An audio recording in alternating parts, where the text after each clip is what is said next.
Bienvenidos a esta exploración de un tema que es de verdad un laberinto de contradicciones. La justicia en el antiguo Egipto. Un tema fascinante, totalmente. Nos enfrentamos a una pregunta que es enorme. ¿Cómo una civilización que duró más de 3 milenios, una eternidad, organizaba sus leyes y castigaba a sus criminales? Claro, ¿era un sistema primitivo, brutal, o escondía una modernidad que nos sorprendería hoy? Exacto. Y para analizarlo tenemos una mesa de trabajo muy rica. Hay de todo. Desde decretos de faraones tallados en piedra, papiros judiciales. ¿Que narran disputas de vecinos, cosas súper cotidianas? Sí, hasta estudios modernos que intentan reconstruir cómo se heredaba una granja o, no sé, qué pasaba si te divorciabas. Y nuestra misión hoy es precisamente esa, desentrañar esa compleja maquinaria legal. Queremos ir desde el gran principio filosófico que lo sostenía todo hasta los detalles más crudos de la vida familiar y los castigos que se aplicaban a orillas del Nilo. Y para empezar, es que es imposible entender nada del derecho egipcio sin antes hablar de un concepto que es la piedra angular de todo su universo: Maat. Maat, lo que es fascinante aquí es que Maat no es simplemente una diosa con una pluma de avestruz en la cabeza. Es una idea, mucho más profunda. Es el concepto de orden, verdad. De equilibrio. Mucho más que eso. Es la verdad, la justicia, la armonía cósmica y el orden social. Todo en una sola palabra. La función principal del faraón, y por extensión de todo el sistema legal, no era solo gobernar, era mantener Maat. O sea, que un crimen no era solo un acto contra una persona. Para nada. Era una fisura en el orden del universo. Un juicio no era solo para resolver una disputa, era un ritual para restaurar ese equilibrio. Evitar el caos era el objetivo supremo. Ok, entiendo el concepto. Es la gran idea que lo envuelve todo. Pero si Maat es el ideal, ¿quién se encargaba de bajarlo a la tierra y aplicarlo en el día a día? Claro. Porque imagino que el faraón no estaba en un tribunal resolviendo el robo de una gallina. Exactamente. La estructura era muy piramidal. En la cúspide, claro, estaba el faraón. Él era el señor de Maat, la fuente última de toda justicia, casi un dios en la tierra. Pero intervenía poco. Poquísimo. Su intervención era para casos excepcionales, de una gravedad extrema que amenazaba al Estado mismo, como una alta traición o una conspiración en el palacio. Entonces, ¿quién era el verdadero motor de la justicia? Ese papel recaía en una figura absolutamente clave: el visir o Chati, el visir. Piensa en él como una mezcla de primer ministro, ministro de justicia y presidente de la Corte Suprema. Todo en uno. ¡Wow! Todo el poder judicial en una persona. Prácticamente. Él era el principal administrador del reino. Supervisaba todo el aparato judicial, daba audiencia en el gran salón del palacio y al final del día le rendía cuentas directamente al faraón. Era el engranaje que conectaba la voluntad divina con los conflictos terrenales. Y supongo que por debajo de él había toda una red de tribunales. Una red bastante sofisticada. Sí, existía el Gran Kembet, que funcionaría como una especie de tribunal supremo para los casos más complejos. ¿Y a nivel local qué había? Ahí es donde se pone interesante. Los arqueólogos han encontrado registros de tribunales locales, también llamados Kembet, que datan, fíjate, del 2600 a.C. ¡Qué antiguo! ¿Y quiénes los formaban? Estaban formados por notables del pueblo, funcionarios, sacerdotes, gente respetada por la comunidad. Y ya había roles como jueces y secretarios. Sí, totalmente. Los textos mencionan al Seb, que sería algo así como el juez de primera instancia, y al Ser, el escriba judicial, una figura vital que lo documentaba todo. Pero aquí viene uno de los detalles más sorprendentes de todo el sistema. A ver, No existía la figura del abogado. un momento. ¿Cómo que no había abogados? ¿No? ¿Y quién defendía a la gente? Nadie. O mejor dicho, cada persona se defendía a sí misma. De la verdad, de Maat. Veían la elocuencia como un engaño potencial. Exacto, una herramienta de engaño. Por eso, la defensa era estrictamente personal. Tú frente a los jueces exponiendo tu caso. Eso cambia por completo la dinámica de un juicio. Te obliga a ser directo. Y todo empezaba con un juramento, ¿no? Que era algo muy serio. Serísimo. Jurar en falso no era perjurio, era una ofensa religiosa y cósmica. Un ataque directo a Maat. El castigo era implacable, a menudo la muerte, porque si la palabra bajo juramento no era sagrada, todo el sistema se derrumbaba. Hablemos de cómo ese orden se aplicaba a algo tan fundamental como la propiedad. La herencia era la base de la estabilidad económica. ¿Cómo funcionaba originalmente? Originalmente era un sistema bastante pragmático y, en ciertos aspectos, sorprendentemente equitativo. Regulaba la transmisión de tierras y bienes. Lo clave es que tanto el padre como la madre tenían poder para administrar y donar sus propiedades. ¿Y qué pasaba con los hijos y las hijas? Porque en muchas culturas antiguas la mujer quedaba completamente excluida. Ahí está otra de las sorpresas del sistema faraónico. Aunque es cierto que inicialmente había una preferencia por los hijos varones, las hijas tenían pleno derecho a heredar. No estaban excluidas. Pero claro, un sistema legal no permanece congelado durante 3000 años. Egipto fue conquistado una y otra vez. ¿Cómo afectó eso a la herencia? El derecho sucesorio es como un fósil legal. Cada conquista dejó una capa.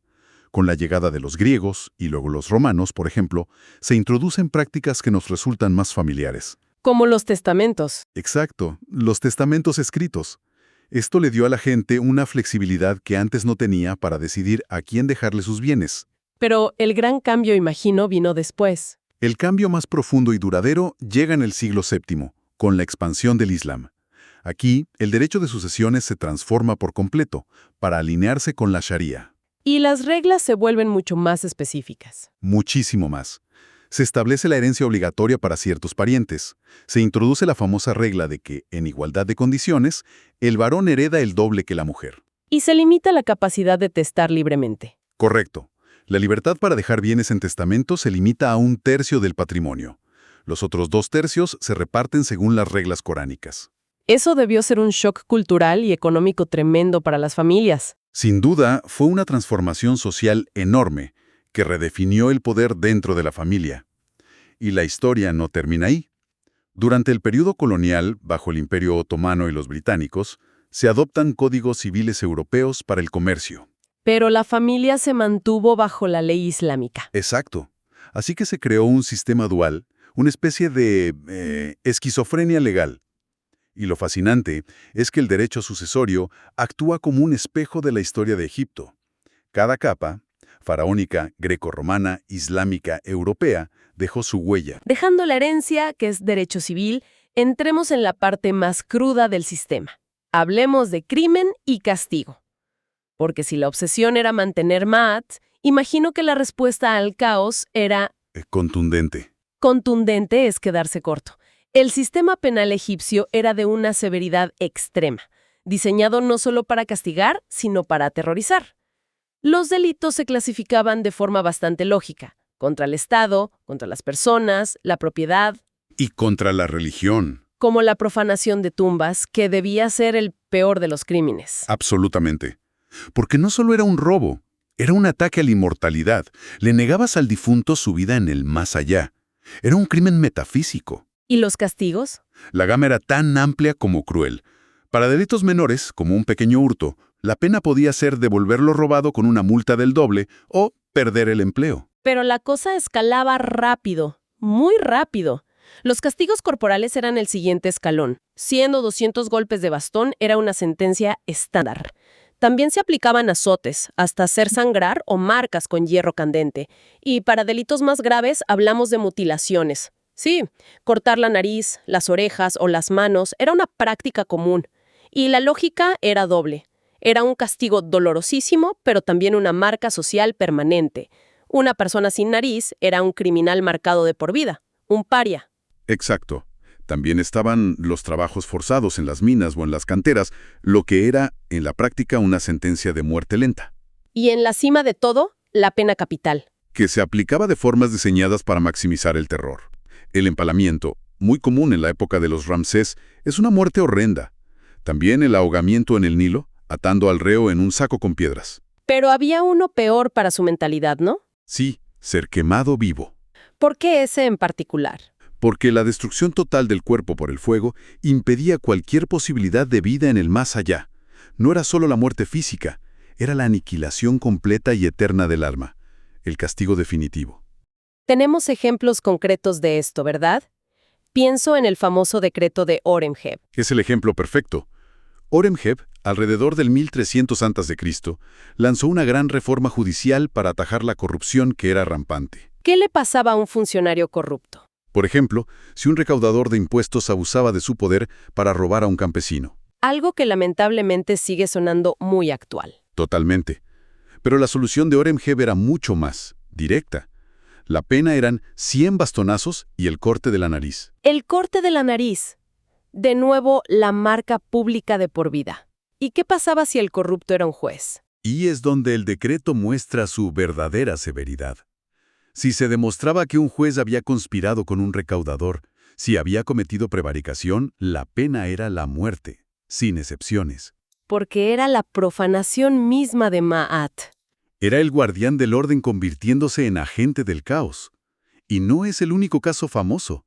En los papiros de Turín se narra la conspiración del harén contra Ramsés III. Cierto, una de sus esposas secundarias conspiró para asesinarlo. Exacto. Cuando el complot fue descubierto, los juicios fueron implacables. Pero aquí vemos un matiz interesante. A los conspiradores de más alto rango, príncipes y generales, no se les ejecutó públicamente. Se les obligó a suicidarse. Se les obligó a suicidarse. Un castigo que preservaba un mínimo de estatus y evitaba el espectáculo, pero que era igualmente definitivo. Vemos un sistema penal brutal, pero con sus propias lógicas, siempre para mantener ese orden a cualquier costo. Exacto. El mensaje era claro. Nadie, ni siquiera la élite, estaba por encima de Ma'at. Y ese orden, ese Ma'at, no solo se mantenía con castigos, se construía en el día a día, en la unidad más básica de la sociedad, la familia. Y eso nos lleva al matrimonio, que aquí, de nuevo, las fuentes nos dan una sorpresa mayúscula. La primera y más grande es que el matrimonio en el antiguo Egipto no era una institución legal o religiosa, era un acto puramente social. ¿Qué significa eso? ¿No había una ceremonia, un papel que firmar? Nada de eso. No había un sacerdote que los casara ni un juez que los registrara. El matrimonio comenzaba cuando una mujer se mudaba a la casa de un hombre con sus cosas y la comunidad los consideraba una pareja. Un hecho social, no un acto jurídico. Exactamente. Su objetivo era práctico, criar hijos y administrar un hogar. Y la mayoría eran monógamos, entiendo. Sí, la inmensa mayoría, pero por una razón puramente económica. Mantener a más de una esposa era carísimo. La poligamia era un lujo reservado para los hombres más ricos.